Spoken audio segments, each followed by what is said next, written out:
Hello, everybody, and welcome back to Inside the Force. Dave Cottingham here with Casey Cooley. Hello, everybody. And with us this week, the guest, Cody Geiler. How are you, sir? How's it going? This is the way, right? This is the way. That's right. And some news. We've got news on the Mandalorian this week. We've got some other news with regarding the High Republic. And then, of course, some conversation that we're going to have regarding some Daisy Ridley comments regarding Rey a little bit that I don't think we've talked about too much leading up to the Rise of Skywalker. But either way, some interesting lines that are out there now. First and foremost, of course, we're Inside the Force. Get InsideTheForce.com and get us there. Links to all the shows and the podcasts and all that stuff that we've got going on. First off, I got to start off. I know Cody's got the child T-shirt on, and he's got the child in the background. But we got to talk about the grown-up version first, because one of the first things that dropped after we recorded last week was the image of Yoda showing up in the High Republic. Now, I'm not going to by any means think it was a stretch to say that we pretty much figured he was going to be in this, but any of you surprised that we finally got an image or confirmation that he's going to be in this story, Cody? Not surprised. I mean, glad to see it. To be honest, my first thought outside of like, hey, Yoda, it's cool, is why not lead with this? I mean, like that was honestly what entered my mind. I'm sitting here thinking like you got, I think they said Ian McKeag did the concept art for this younger Yoda, which is great to have him come back and do that, as well as some of the other concept art for the High Republic. But, I'm sitting here thinking, I'm like, wow, this is such an interesting story, interesting character to bring back. I guess they wanted this to be its own thing first and foremost, and then, introduce us to the familiar. So it's great to see. I mean, I'm excited. The art looks interesting, but more interestingly, I think it's Yoda's story here. So I just thought that was cool that he's going to be on this study abroad type teacher mentor role, which seems like it's right up Yoda's alley. Yeah, Case. You're muted, Case. No, my mouse is being weird. My mouse is being weird there. About the same. I wasn't surprised. And it doesn't sound like he's going to have much of a. It didn't seem like he's going to have much of an impact at the start, at least. Like at least this first stories that he'll be in, but like he'll be featured in this, maybe in this first story. But I'm glad that he not necessarily is going to be. Doesn't look like he's going to be a huge focal point of this era, just because I'm excited to see what else they can come up with and other new characters. But because I think the article even made a point to say, he's not. It's only 200 years earlier for him. That's not that long, so he's not that much different. So I can't imagine that.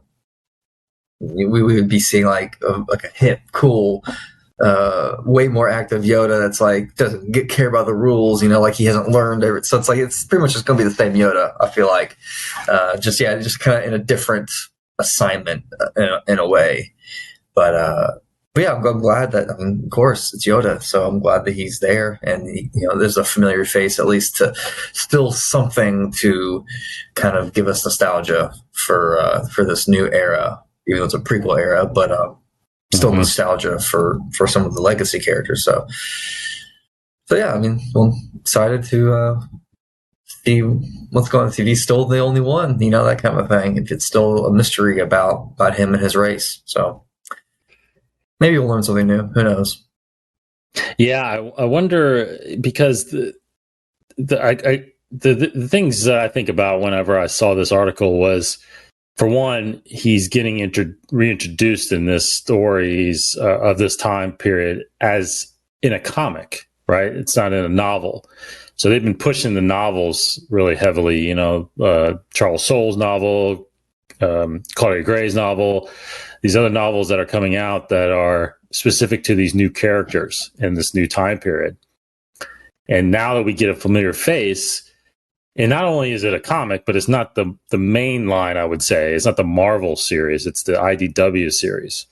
So, and I'd be curious to know, I haven't looked at the statistics, but I don't know how well the IDW series has been going, which has been mainly the Star Wars Adventures series, right? It's to me, it's a little more a younger focused generation in stories. So it's not the main Star Wars lines from the Marvel line of comics. So because I haven't personally been reading much of the IDW comic series. They've had the Star Wars Adventures, they've had the Tales from Vader's Castle, and they've had some other ones like that, but they haven't really done a main big storyline like the Star Wars line or the Vader line or Afra or stuff like that. So I wish it was a Marvel series. I wish it was Yoda in the Marvel series, but it's called Star Wars The High Republic Adventures, and this just happens to feature Yoda. So I'm not even sure that he's the main focal point. You know what I mean? Like, he could just be a series in the first 5 or 6 issues, and then they're going to move on to somebody else. So I hope we get a Yoda story. I hope we get a longer version. I hope we get a novel also of him. Because that would be interesting to see him out in the galaxy more. And, I'm sure he knows where he's from, but maybe there is that story of he doesn't know where he's from. And does this at all tie into revealing information that could play into the Mandalorian? Like, are we going to get any information about Yoda that, I don't know, because if you think about it, if we find out in The Mandalorian the origin planet of the child, that then now solves that mystery for Yoda, does it not? Yeah. Right? I would think so, yeah. For the audience, yeah. Well, Again, then, who knows if Yoda knows?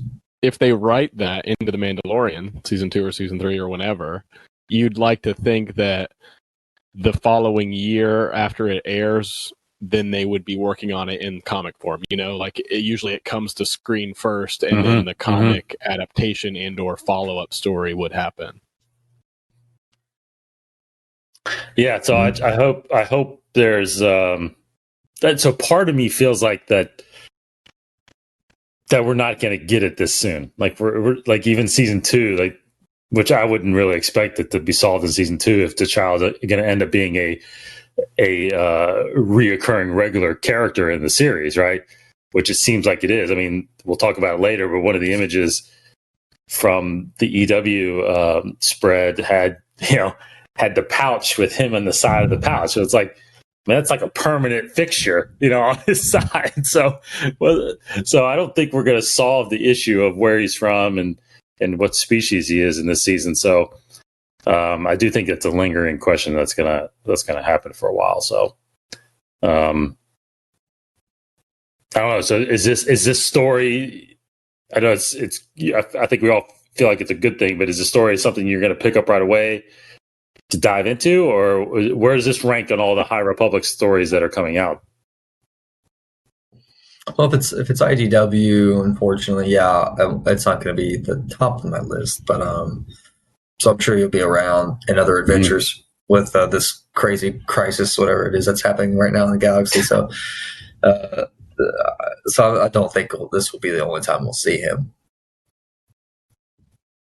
Yeah, I tend to. I mean, I feel very similar. The IDW comics aren't something that I've read much of. I did I took my nephews to Free Comic Book Day about a year or two ago. Maybe it was last year. And one of those comics, or maybe one or two of them, was a part of the Free Comic Book Day thing that was going on at our local comic book store. So my nephew picked up that one, and obviously he just wanted all the free comics that were there. So it was like, of course. Yeah. But I see this as a thing that's an entry point for younger audiences. It'd be really cool for them to get to see Yoda. He really likes Yoda in particular as well. So I think this will be something that'll be great for him. Then maybe I'll end up reading it because we'll be, having that shared experience But I'm more interested in the Light of the Jedi novel and the Marvel comic series. I mean, I've been into some of the comics, so kind of what you were saying, Dave, I agree. I wish that he was being announced in the Marvel series, but knowing that all these authors are working together and sharing stories and characters we've heard, I see him coming up maybe on a future installment, like Casey was saying. You know, maybe in this first the crisis that happens, he's out with these students.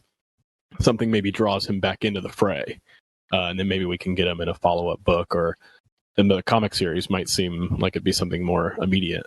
Yeah, this is maybe a bigger question in a different time. But have you thought about do you think that this High Republic, all this content that we're going to get from the High Republic, comics, books, do you think that there is or do you think that all the creators that you just mentioned, Cody, is there a plan fully laid out? Do you think, like, is there an ending to this thing yet, or do you think that it is going to keep going as long as people want to consume it? Like, do you think this is a contained era that they know the story, the beginning, how it's going to start, how it's going to end, or do you think that it's going to just go until they feel like it's not selling anymore?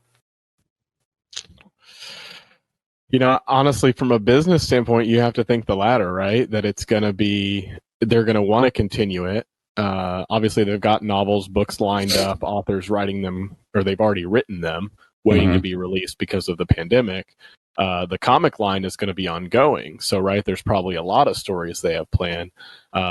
If it involves, which we're assuming, there's going to be a dark side involvement of some kind with this threat, I would hope that they've got a plan in place, right? And this is where we go back to where the movies and how they've been structured. You'd really hope that there is a plan for the Jedi overcoming this crisis. But I don't know if they've got the end game in mind, or if they've just worked out the whole world and the story and the inciting incident. Yeah, Case? I mean, I like to think that big meeting that they had with all the authors and stuff, that they have an end, but I think they have an end in terms of this big, again, this crisis, whatever happens, like the inciting incident that Cody just said, like they have this big thing that happens, and I think they do have basically like this phase of storytelling that includes all these different mediums mapped out, but this era will last forever, just like all the other Star Wars eras have lasted forever. I think it'll be the main focus of pretty much all the books right now, like in the next year or two, or unless they do like a series of books in like the next several years. But no, I think they'll move on eventually, and then but still continue to tell stories here and there set in that era, just like all the other ones. But but yeah, I mean, I think it's like the Nile, that the race of those people. So it's whatever involving them, you know, it's like just their big debut. And as soon as that first big thing is that story's wrapped up, then I guess they'll move on. See what else is happening. Yeah, it's obviously we'll be talking about it for a while. I think it is going to be interesting to see how much of an impact this has on the Star Wars fandom, and whether or not this era, like you just said, Casey, this era becomes the next era of Star Wars. Like, you know, because we have the original trilogy, the prequels, the sequels. Is this the High Republic era? Is this an era that we actually talk about a lot of? It's going to be interesting. If it transcends into the movies and Galaxy's Edge, you know, if it goes into that level, because you're right, because each era so far has always started with movies. It hasn't started with literature into the live action. So I think hopefully the popularity does drive it into some TV shows or some movies, you know. Next big news, I guess, that dropped, of course, is the actual release date for The Mandalorian. Still no trailer. It's got to be any week now, but who knows? Any day. It could be out right now. We wouldn't know. I would hope I would know. I would see something. pop up. I get notifications. So Yeah. But it's funny because Lucasfilm says it's coming in October, but it's basically coming in November. It's October 30th. Yeah. Right? It's still October. It's still 11:59 p.m. yeah, that was pretty sly. It is pretty Because here sly. I'm thinking like October 4th or whatever that first Friday. I don't know what day that is. Totally. I'm thinking it's going to be early, like how November, it was November 12th, right? It was like a Tuesday when the streaming service launched, Yeah, it's a little deceiving. Everybody thought, we're getting it a month early, and we are not getting it a month early. In fact, it is a Friday, so I can't remember. Did they drop? They dropped 2 episodes last year, or just one when it debuted? Well, they did one I feel like on the Tuesday, right? And then the one that immediate Friday, that's right. And then a couple days later, it was on Friday. That's right. Okay. Yeah. So we didn't get 2 right away, but I remember we got 2 pretty quickly. So more than likely, we're just going to get the debut episode of season 2 on that Friday. And rumor is that it is an episode directed by Jon Favreau. So I don't think he directed any of the episodes from last year. So this will be his first episode directing. So very interesting to get that perspective and vision from him. Yeah. So, release date, can't really talk about much, but we can lead right into what we have seen or some images from the latest Entertainment Weekly. I'll let you start. Anything stand out or just the normal shots, screenshots? Really, no.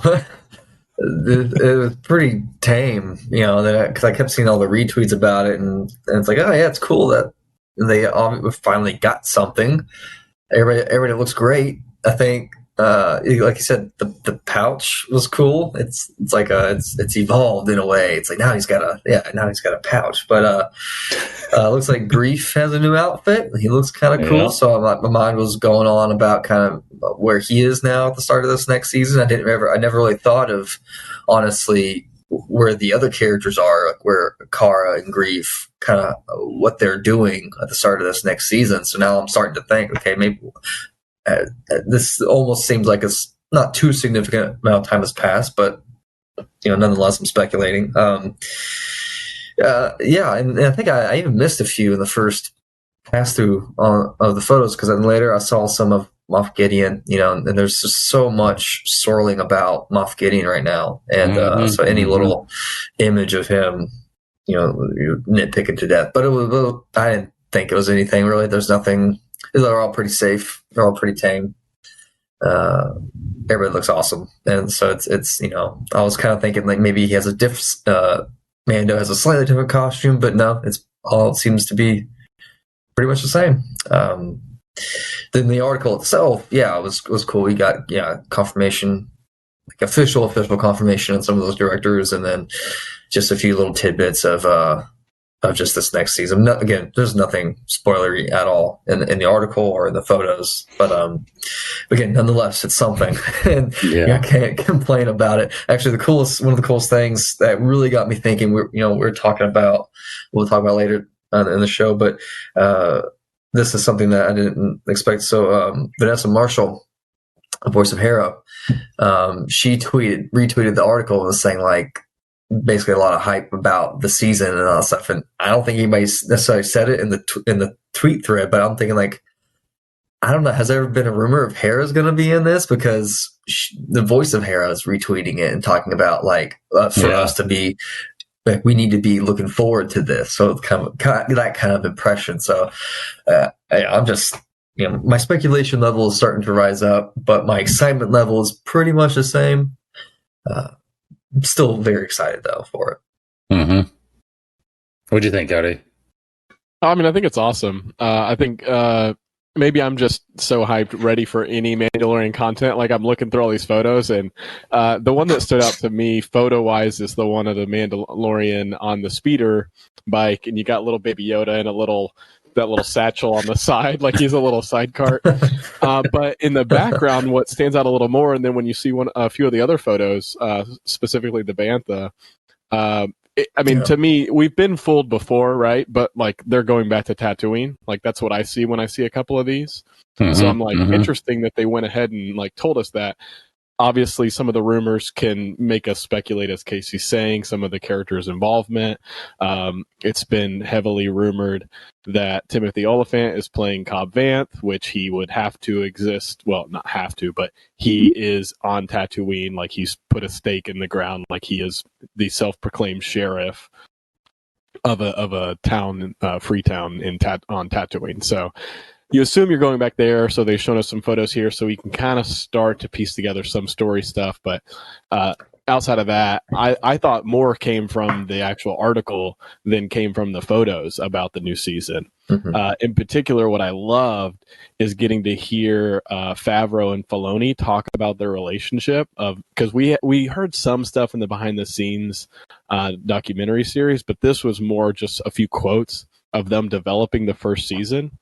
And it's interesting, Filoni talks about his relationship working with Favreau on this show as like bringing balance to the Force, using this like Star Wars metaphor of like, say what you will about the movies that people like, people don't like, all the different, conversations and back and forth with the fans and the backlash.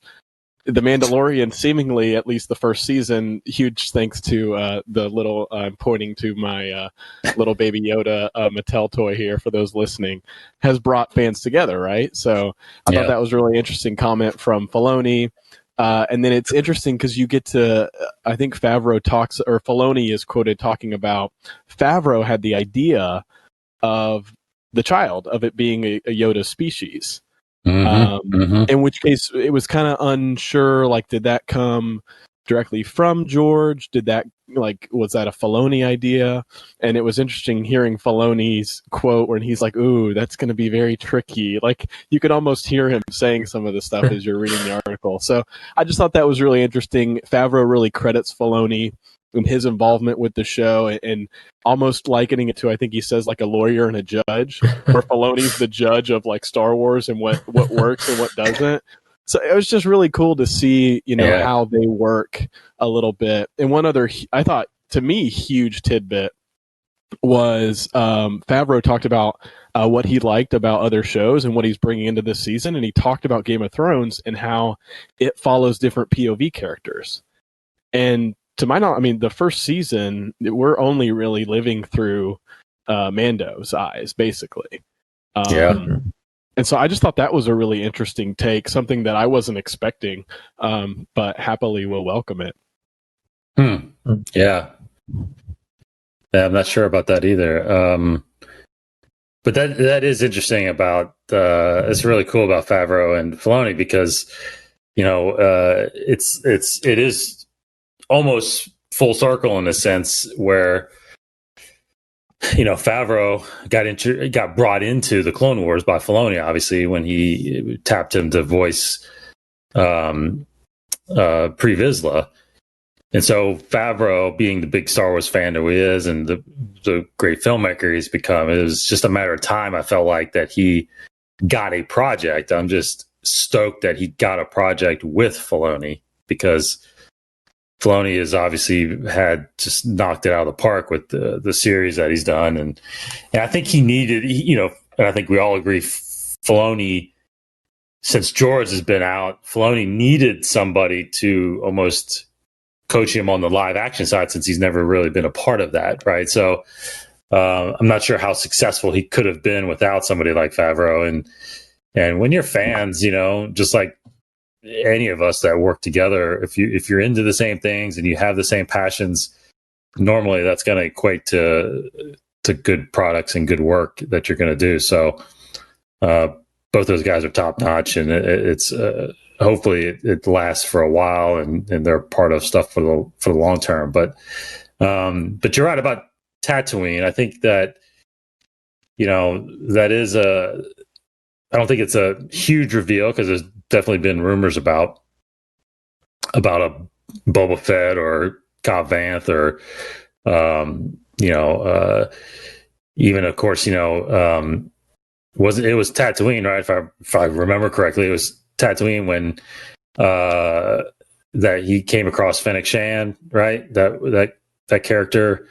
So is she still on planet there, or did she get taken off planet? We don't know, but that could be a reason why he goes back, or who knows why he goes back yet. But yeah, Grief's got some new digs, and then I think, and I didn't read the article, so Cody, you might have to correct me if I'm wrong, but I did read a bunch of quotes from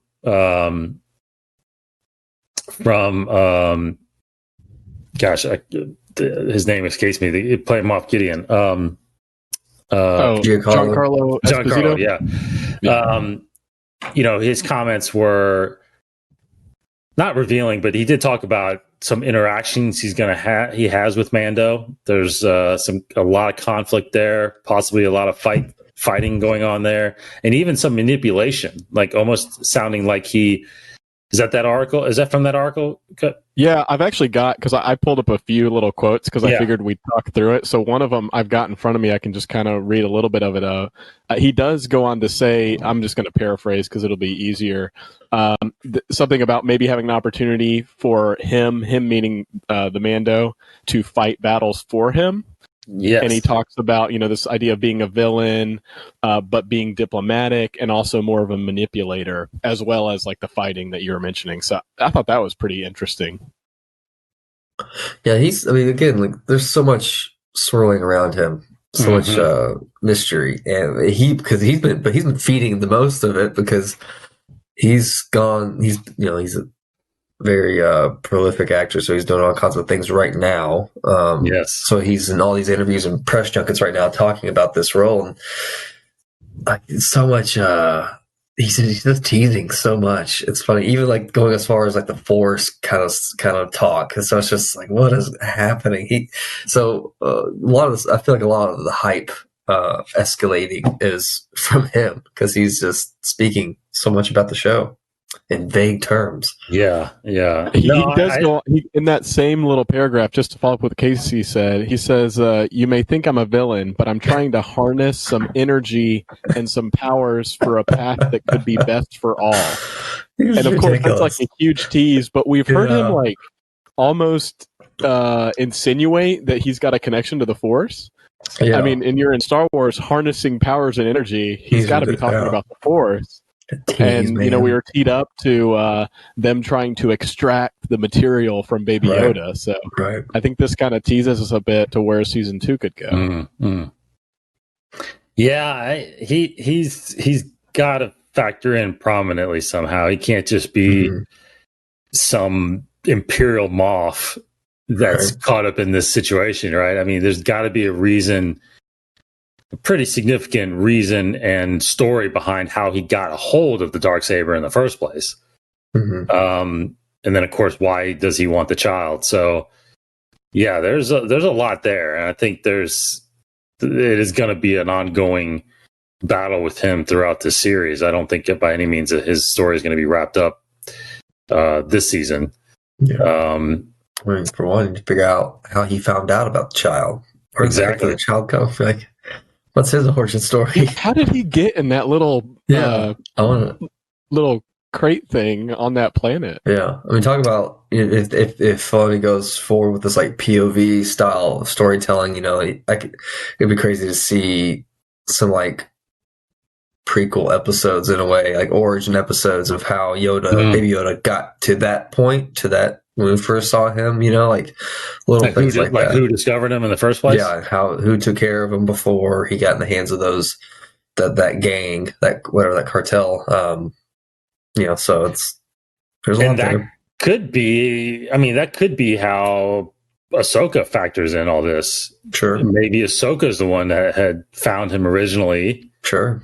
And they stole him from her, and she's been looking for him ever since, and that's how maybe that gets her into this story, I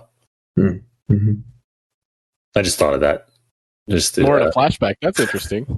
You know what I mean? Yeah. Hadn't considered it being a flashback. That's kind of cool.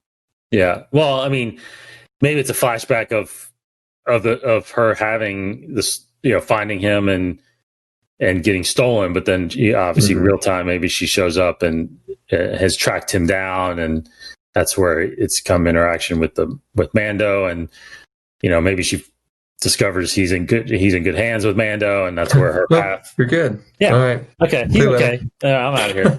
I don't know. You guys good? I'm gonna go do my own show now. Yeah, I gotta go. Exactly. Right. Somewhere. I got my own show to do, so I'm out. Yeah, it's so interesting to figure out, finally see how all these characters, if it's true that they're coming into this, into this story, how it all factors in. And again, we've been told it's only 8 episodes, so hopefully they're longer in runtime. Probably not. I feel like they're gonna be about the same, but 8 episodes. So 8 weeks will put us towards the end of the year again, I guess, right? In December, yeah. So I've only got 6 directors written down here from the article and from what we've been told. If I read them off, can you guys help me confirm what we kind of know is? So in this article, it talked about Rick Famuyiwa is coming back for an episode. We all have known Carl Weathers is directing an episode. Robert Rodriguez confirmed it on either his Instagram or the Star Wars Instagram that he directed an episode. Peyton Reed, who did Ant-Man, also confirmed it with a photo on set. Jon Favreau doing the premiere. And then Dave Filoni. I believe Filoni said in an interview he was only doing 1 episode this season. Oh. So it's like one of those, if not 2 of those directors, is probably doing double duty. Bryce Dallas Howard is directing one. She is? I'm pretty sure that's been confirmed. Okay. Pretty sure. They didn't have her in this article, but, but like this article wasn't using any actual Lucasfilm rep as a source for the directors.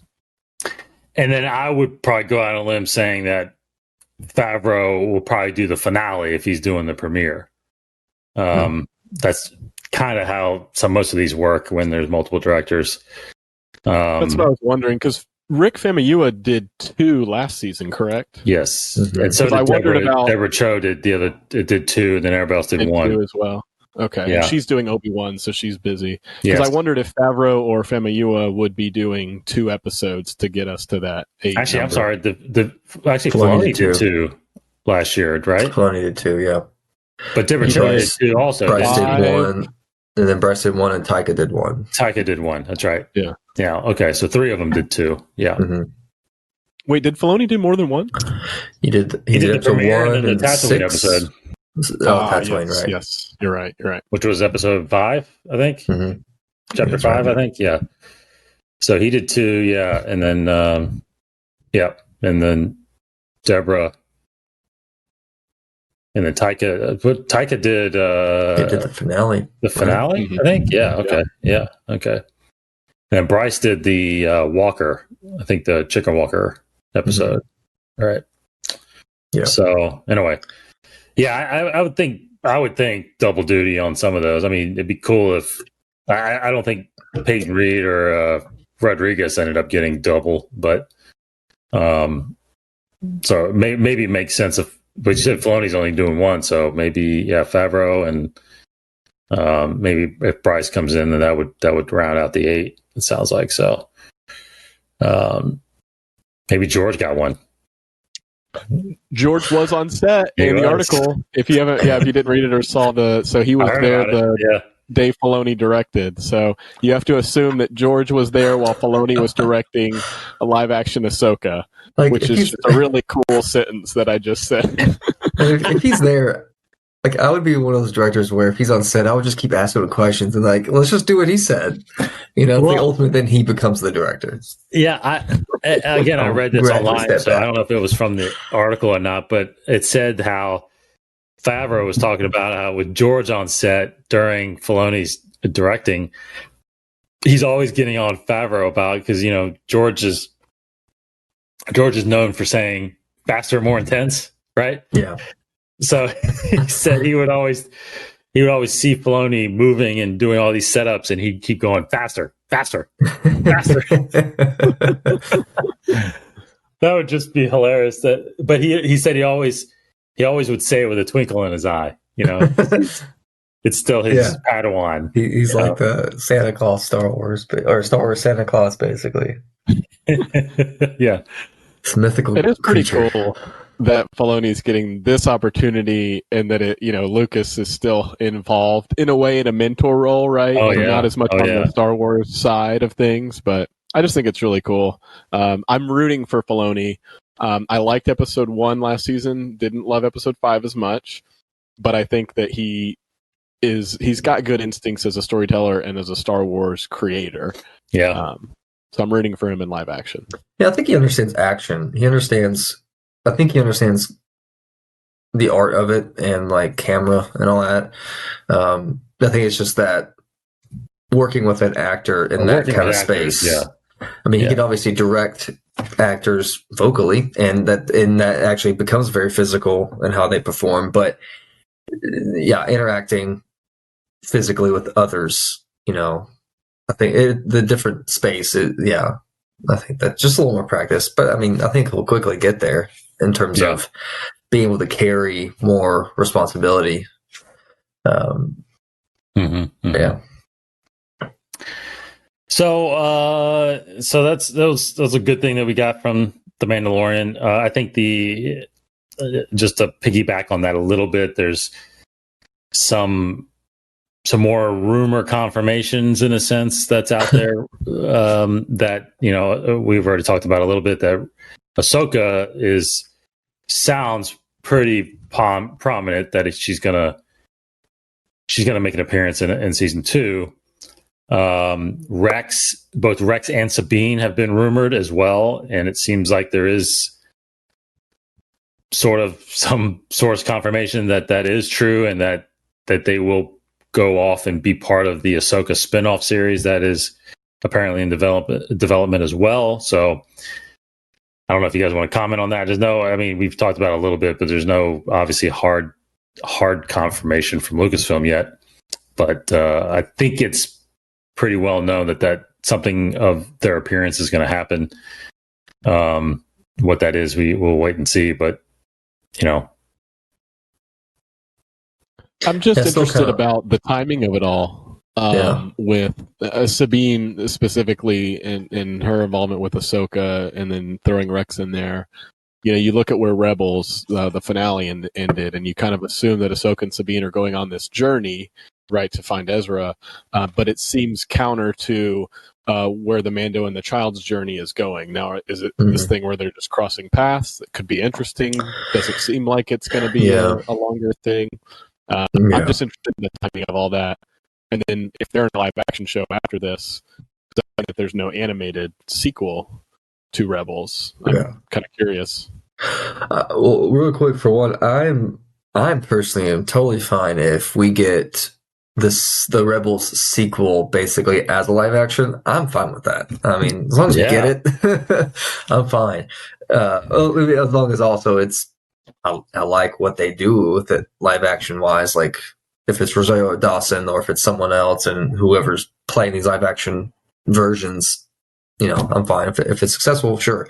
But back into your earlier point, it is a little worrisome, all these rumored characters that are brand new, and you have 8 episodes. It's like the first season, we're going through each episode, and like sometimes things aren't quite pushing the story forward, and we're like, you don't have a whole lot of time here to get to what we think is the end of this season arc, even though we didn't have a huge arc for that. But this season seems like it's already coming in with so much weight. Like how are you gonna be able to answer all these in 8 episodes? So yeah, I'm worried that there's going to be so many characters, unless they are just quick, like we're just seeing you in an episode. It's just a backdoor pilot, where it's one episode where, it's we get one really cool moment with all these characters, and then everybody just goes their separate ways. Because, I know, Dave, that you and Martin talk about this on Mandalore podcast about, it's called The Mandalorian. It's about the Mandalorian.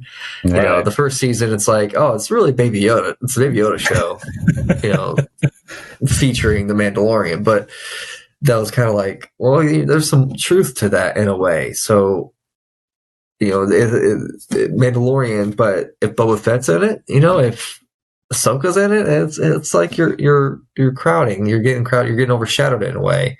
Yes. It just depends on how they do the story. If it's written so that these characters are taking the center light, or if it's done in a way to where they're not. And it goes back to that whole Force Awakens issue that it's like you can't write Luke Skywalker in there because as soon as he comes in, it's about him. So it's that same kind of problem.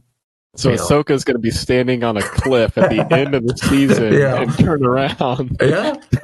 And then they're going to have the problem in season 3 of what to do. Well, that's the backdoor pilot. It's like Ahsoka's show starts off with that. Oh my gosh. Mandalorian just holds Baby Yoda out. Yeah. Throws Baby Yoda over. Well, it's a good point because if you think back to the episode where we got Mando with his old crew, right? Right. You had Bill. His name's Bill Burr, right? That played Mayfeld and Mayfeld. Yeah. You had the Daveronian. I can't remember his name. Clancy Brown's character and whatnot. But anyway, just imagine, like you said, if he walks into that scene and instead of those characters, you had Dengar and Bosk and Forlom, and you had these bounty hunters, or a Singh, which at that point she's dead. But you had these known bounty hunters around. Oh gosh, I mean, how much that would have affected that whole episode, right? Because you would have probably walked away like, wow, what, I want to know what happens to those characters. Oh my gosh. I want to follow those characters. So you're right. You're walking a fine line introducing known characters, especially popular characters, not just side characters, but these were stars in their own series. Naming Ahsoka and Sabine and Rex. So, especially coming off of season 7, where you had Rex and Ahsoka, we got their whole story now, and I think their status in the fandom has been elevated. Yeah, it's going to be interesting to see how the fan reaction is to this, and whether or not people want more of that, because you could easily argue right now that the hype for the child is almost as equal to the hype of what the Mandalorian story is, so. Well, they had to give him a story, though. That's the thing that I was just going to say. Like, they simply just need to give Mando a story. They have to give him something. It's the first season was what his origin of like how he was found and how he became a Mandalorian. So it's like, what's his story what's now, next? Right? Yeah. What were you saying, Cody? I was just going to say, I think what you were mentioning with all those new characters, and it is, hopefully they do it well, tie them in, but I think this does play into the comments in the article where Favreau talked about how he's being inspired by other content, other shows like Game of Thrones, where they have a robust cast. And it maybe took a season or 2 to kind of get to know these characters, but then, by the time you're in season 3, 4, some people really like this character or that character, and that's a little bit obviously very different show than this. There was some main characters, people that they like to follow with like Jon Snow and stuff like that, but maybe that's sort of a route they're going, as opposed to spinning your wheels, creating a Han Solo lookalike like Toro. Who nobody, I didn't like. Seems like nobody liked him, and he just was killed anyway. So it's like, what's the point? Or just bring in Dengar or whoever, who would have been much more interesting to run into on Tatooine. Probably, Cad Bane or something, any of these characters. So maybe they're just realizing the plethora of characters they have and trying to round out this cast. So, I'm interested if that's the route they're taking. Yeah. And remember, last point I think about it is, we have talked about it. The rumor that's been out there floating around a little bit that the shows that are in development also are part of a tied universe with this, that there's going to be crossovers possibly with. So like you said, if you take a Ahsoka spinoff, who's to say that she doesn't still pop in on the Mandalorian, and maybe Mandalorian shows up on there, and maybe, if they build that universe like that, then I think there's a reason, kind of like you talked about, kind of that Game of Thrones type storytelling. which makes you want to watch each series to figure out how it's going to connect, which is smart. I think it's a smart way to do it. Definitely. Okay, so getting into right before we get into a little bit of the Daisy Ridley comments regarding Rey's storyline, did you guys see? Real quick side note: did you guys see the new Lego series coming out? Lego product coming out. It's the Mos Eisley Cantina. Have you seen it? I heard that. I read about that. It's just very intense. If I was a kid, I'd be super hyped for that. My God. I mean, I am super hyped, but I am too. Like, I almost want to get it and just set it over there, on my shelf over there. You get 21 minifigures in this thing. So just that alone, you got all the characters that you run into. It's got it's got the modal nodes guys in there. It's got, oh man. I mean, obviously it's got Dr. Evazan, right? Evazan and Ponda Baba and all that stuff. Yeah. So I don't know. It's really cool. And I think it's like 3,000 pieces or something like that. So it's got a lot of pieces, and it's not going to be cheap by any means, but it looked really neat. I mean, it's one of those ones you build it and just set it out and let people see it when it comes by. Glue the pieces together. I think it even comes with the speeder too. I think it even comes with Luke's speeder, and oh, that's cool. Yeah, it's crazy. Anyway, but just I read an article which is pretty cool about it, that it hits shelves October 1st. But I don't know if you guys are, but I joined it. You can be a part of the Lego VIP club. You can actually order it September 16th if you're part of the VIP club. So anybody listening and wants to get it early, nice. you can go do that. My girls love Legos. I can't get them to get Star Wars Legos that much, but they do love Legos. Okay, so let's talk a little bit about Daisy Ridley and where this conversation can go from here. I think this is pretty interesting. She's been doing some interviews, and I'm not sure exactly why. She might be in a new project coming out. I didn't quite see exactly why she's been making the rounds, but she's been talking about Star Wars as well. People have been asking her about it, and she hasn't really talked about Star Wars much since The Rise of Skywalker came out.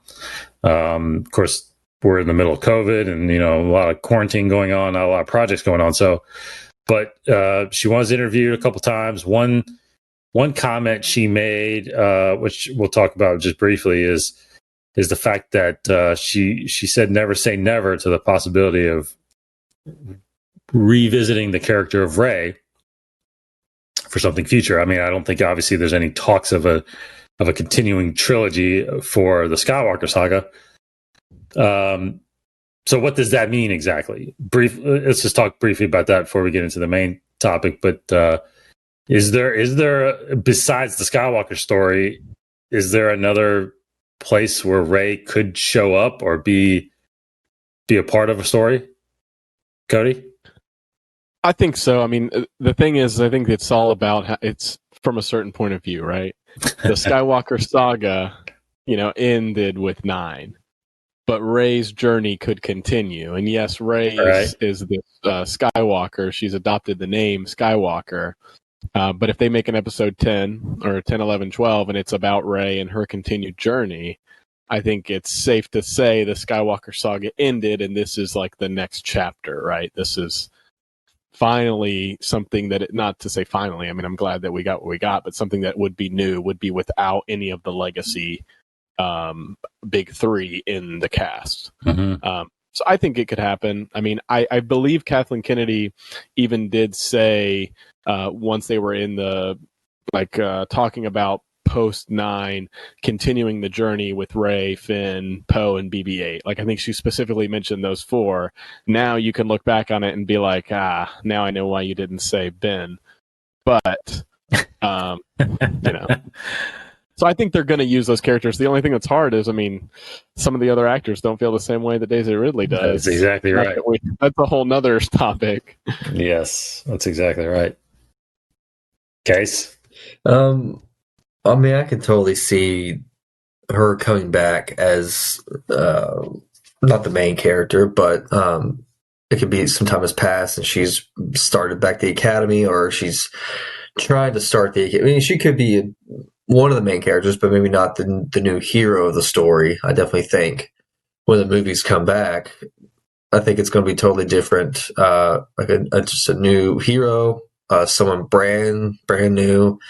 I think hopefully, I'm sure Lucasfilm will have learned and go a different approach about this next series of films. So, so I think it definitely could be a story of something where she's building the academy, or it's already built, and so she is essentially the master at this point, or the a mentor type. But so she would be in it, and she could definitely play an important role, but not be the main character or the hero. That's kind of my 2 cents about it. But I mean, I hope we see her more. I like her character. She's good at it. Yeah, I do too. But I just think Lucasfilm backed themselves up in a corner a little bit when they announced like this is the end of the Skywalker saga. Almost because and then we're gonna get away from these characters and tell other stories. And you can kind of go back and say we meant the original cast, like Luke, Han, and Leia. But I don't know. I think I don't know. I guess you could, because I mean we're getting an Obi-Wan series, right? I mean he was part of the Skywalker saga, so you definitely could. You definitely could do something, I think, and maybe it's a Disney Plus series. Maybe it's like we said, maybe it's not a movie, because I think that would somewhat solve that issue of continuing the saga. And why isn't it episode 10? You could just have a Reys story that's a few years later, starting the order, restarting the order, and all that stuff. So, look, if she's willing to come back and she's got that following, I think you should do something with her. But there's that fine line of hanging on to older characters, or do we start just introducing new eras and new characters? But that's for them to figure out, right?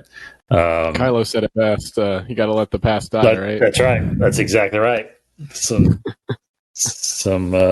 heated words that you should maybe live by, and I think that's what they could be doing, is putting that line in there to kind of remind themselves to let that stuff go and do some other stuff. But another thing that she did mention in an article or interview that she did was the fact that if she knew, she was asked if she knew who her parents were from the beginning. And Cody, I think you talked about earlier hearing this specifically, but she had mentioned that from the beginning it was toyed with that she could be a Kenobi, and then ultimately nobody, and then ultimately a Palpatine. So I guess the question I wanted to kind of dive into a little bit, because I'm not sure we've talked about this that deeply, Casey, last year, especially leading up to Rise of Skywalker, is how much would that have affected, for one, the story of Rey if she was a Kenobi, but also your reaction to the films if she was a Kenobi? Case? Ooh, I wouldn't have liked it if she's a Kenobi. You wouldn't have? No, I wouldn't have liked it. Okay. Like whenever we talked about that rumor leading up to, look, I feel like it was a rumor when any of the films were coming out, but yes, especially after episode 7. Yeah, I was like, I don't like that. That doesn't. I mean, because I think everybody's dream fan theory was, oh, it's Obi-Wan and Satine's kid or something like that. I think that, first of all, that wouldn't make sense. But it'd be a granddaughter, I guess, or something maybe. Yeah, but no, I don't think. I mean, still, really, the age wouldn't work at all if she was any. I don't know how the heck we should be Kenobi's kid. It makes zero sense. In the interview, she said Obi-Wan connection, And maybe she would use the word Kenobi. Yeah. But in my mind, even when I heard the theory, I kind of agree with you, Casey. I always thought it was like, because Obi-Wan got taken from his family, and I can't recall. I think he might have had a brother, Yeah. or his complete lineage. That it would be another Kenobi, not an Obi-Wan direct descendant, but still Kenobi family bloodline, and obviously Force sensitive. That's what I had assumed when I heard about the rumor. I just think people have issues with the Palpatine connection. Well, for me, a Kenobi connection is extremely thin. Like, I don't see how there's any weight to that. Like, Palpatine, it makes sense for me, but Kenobi, it's like, why? Like, what would be the benefit of that? I don't see how there would be a benefit of a Kenobi one besides it's just the name. It's connected to one of the coolest characters in Star Wars. So I'm glad they didn't do that. I'm very, very glad. I would have done. My thought would be like, okay, Skywalker. She's by blood a Skywalker, and then maybe I would have thought of a Palpatine, because I think that came out at some point during the course of these last several years. But yeah, Kenobi, no, come on. I think even like there are so many theories out there. Like, no, this all sounds ridiculous. But yeah. Cody? I mean, yeah, I share some of your thoughts. I think the Kenobi connection isn't as thin to me, I think, as you laid it out. Because to me, my hang up with Palpatine makes sense because, it's this born of darkness, born of good, but then they're flipped on the opposite sides of a coin. So I do like that. I liked where they landed with it. But everybody was always saying, how did Palpatine have a child? And then, okay, he had a clone who then had a child with somebody else. And it's like, okay. I can pass that whole part that seemed really hard to just grasp, and just backstory that you don't really spend time on in the movie. But for Kenobi, it does seem really hard because it's like, okay, Obi-Wan was on Tatooine for how many years, and who did he meet up with? It's like you get into and then so she would have to be. I'm just trying to think of the ages. She would have to be the granddaughter, right? Yeah, she would.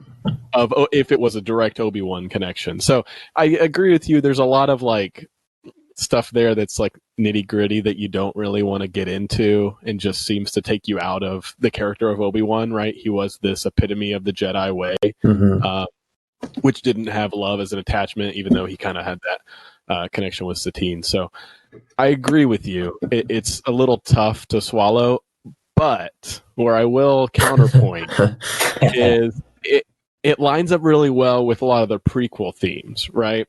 And when you look at like who you're going to pit the Skywalkers against, outside of Palpatine, this idea of the showdown between ultimately Anakin and Obi-Wan, it now brings you back to having the Skywalker versus Kenobi for Episode 9. So it brings a totally different weight. You still have the Skywalker that turned evil, and Rey would basically be serving the same purpose that Kenobi was, right? Trying to bring the Skywalker back from the dark side. So it's almost this like history repeats itself kind of thing, which you can kind of believe and get behind.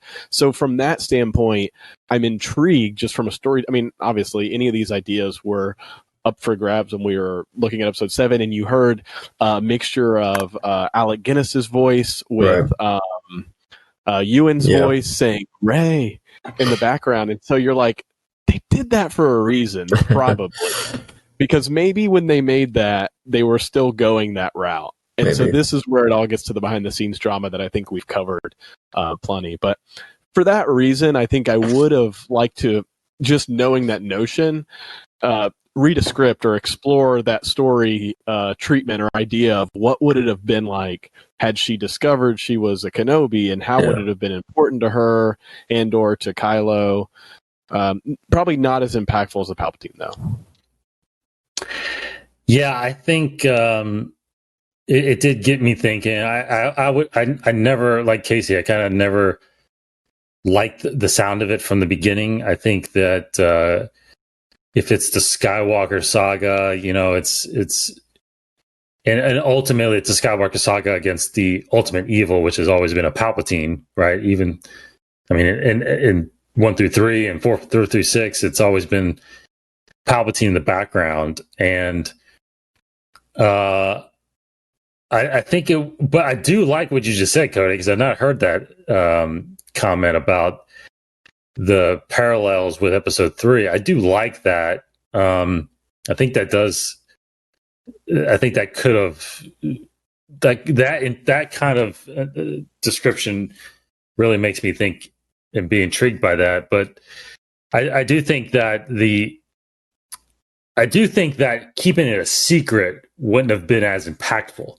Like if she was going to be a Kenobi, I think you almost had to lead with that from the get-go, because I just don't think that's as impactful if it's revealed in episode 9 that she's a Kenobi. I don't know. Yeah, Kylo's standing there and says, Yeah. "You're a Kenobi." Kenobi." Really? She's so excited. Like, Yeah. Like, who's Kenobi? Like, you how had to would she watch- even know? Who? let's see. I think it's the Old Ben? the YouTube series How It Should Have Ended. The one they did for The Last Jedi used that Kenobi connection, and she's like super excited. Really? She's like, "What?" And they see like Obi-Wan as a ghost, and they're like freaking out. So it's There would have been a I mean, they could have dramatic brought within- just Cool. going like full into the idea and the theory. They could have brought Ewan in. He's got such a better relationship in the Star Wars family, and obviously they're making a show with him. Then because we all wanted Hayden back, right? Yeah, right. That was evident. That's the one thing I feel like we missed. Even when I talk with like family members, like my mom loves Star Wars. She watched it. She's like, "Oh, they should have put Anakin in it," and I'm like, "Yes, I agree with you." Yes. But they could have done Ewan if she was a Kenobi, and I think that actually would have been something that maybe happened because he's got more acting chops lately than Hayden has, and they might have actually gone through with that. Yep.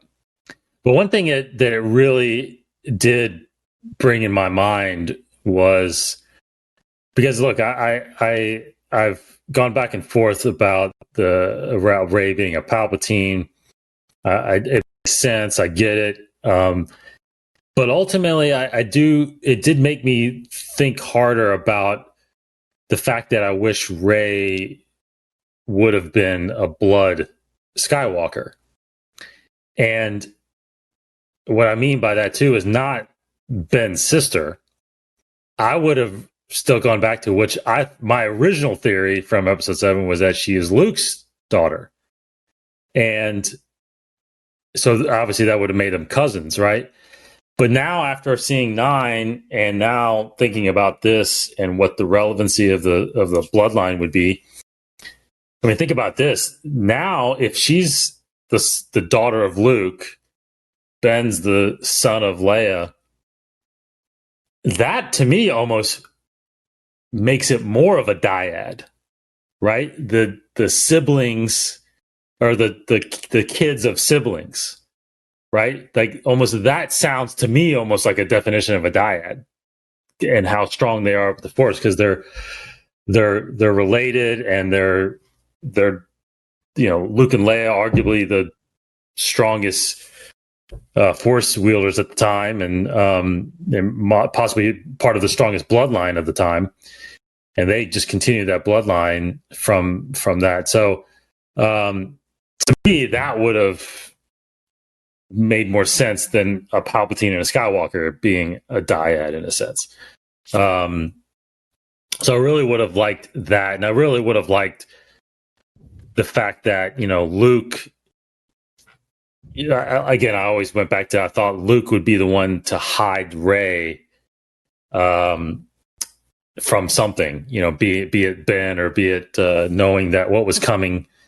But of course, that theory got shot down as soon as I felt like in episode 8 when Luke was like, "Who are you?" I figured he would have recognized her. You lose your memory too? You're from Jakku. You're right. That's from nowhere. But anyway, what do you think about that? What do you think about the dyad thought of them being, there being more blood related in making that dyad? Well, I'll jump in here. I feel like the dyad especially is something that stuck out to me since seeing the movie. And I like where you're going with the dyad being a little bit more inherently good or on the light side of the Force, right? If you are to say that Luke and Leia are sort of these twins born from darkness, but raised in the light. And then if ultimately Ben, what he should have been, would have been born of the light, and then Rey as well. Where it honestly took me, though, and I don't want to divert it too much, is Palpatine could have had, if we're rewriting it for the sake of rewriting it real quick, right. Palpatine could have had a line saying, Anakin and Obi-Wan were a dyad, or they didn't know, or something like to that effect, right? Why they were so powerful together, why, Anakin was able to become so strong with the help of Obi-Wan, and Palpatine split them up purposefully because he knew.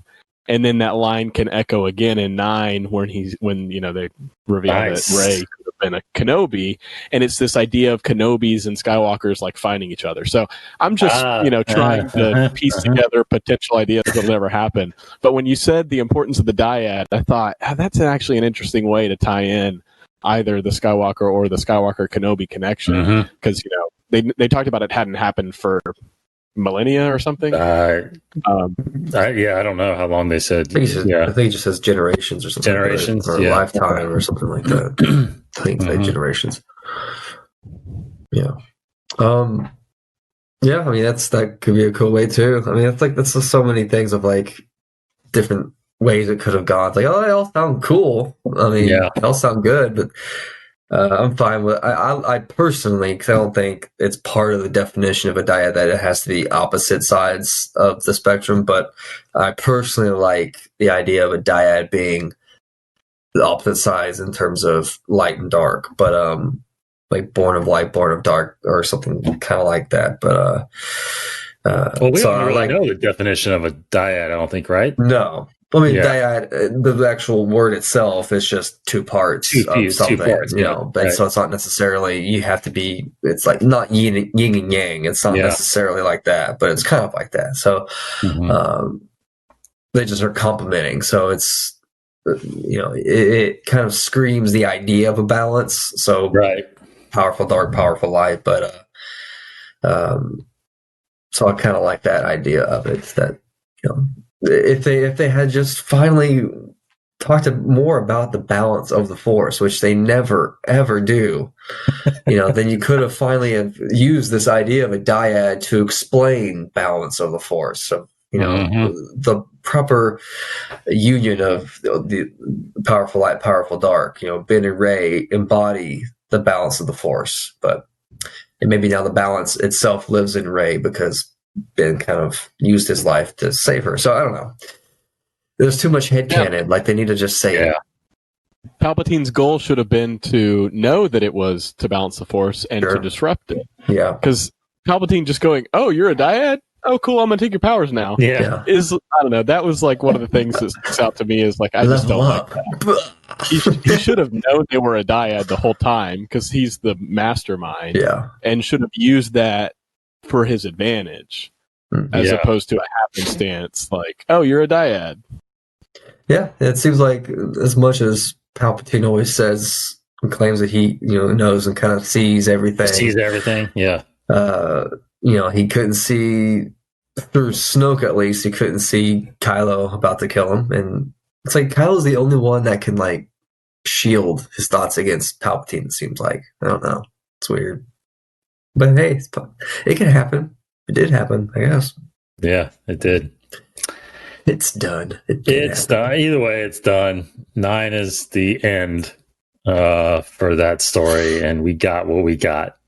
All right, and that's it. That's what you got from us on this episode. Inside the Force. You get. You don't throw a fit. Except that's right. You can, because that's your right. Thanks for joining us, everyone. Hopefully we will be back next week with a Mandalorian trailer. I say it every week. Mando trailer watch 2020. I will be correct in one of these episodes when we talk about the season 2 trailer. Could be a Monday Night Football game. I mean, it's been rumored. Now football is coming, because there's all this rumor about it being during an NBA playoff game, but now, football starts tomorrow night, so it's gonna be like middle of the week. 3:15 in the afternoon, some weird time like that. Yeah, no, totally. Some intern just forgot They to did drop press the publish. sneak peek at a Monday Night Football game last year. It wasn't a trailer. It was like that episode 1 little snippet. Mm. So, who knows? Monday Night Football has been the Star Wars go-to, though. So I think you could be right. It could be this Monday night since it's the first one. So Done. Did you hear it here first? I think you heard it here first. Exclusive. All right. Thanks, everybody, for checking us out. Keep going InsideTheForce.com. Listen to all the past shows and subscribe anywhere you can find. Get your podcast and listen to us there. Have a great week, rest of the week, everybody. Take care. We'll see you next week. For Cody Geiler. See you around, kids. Casey Cooley. Goodbye, everybody. Take care. Be safe. And may the Force be with you.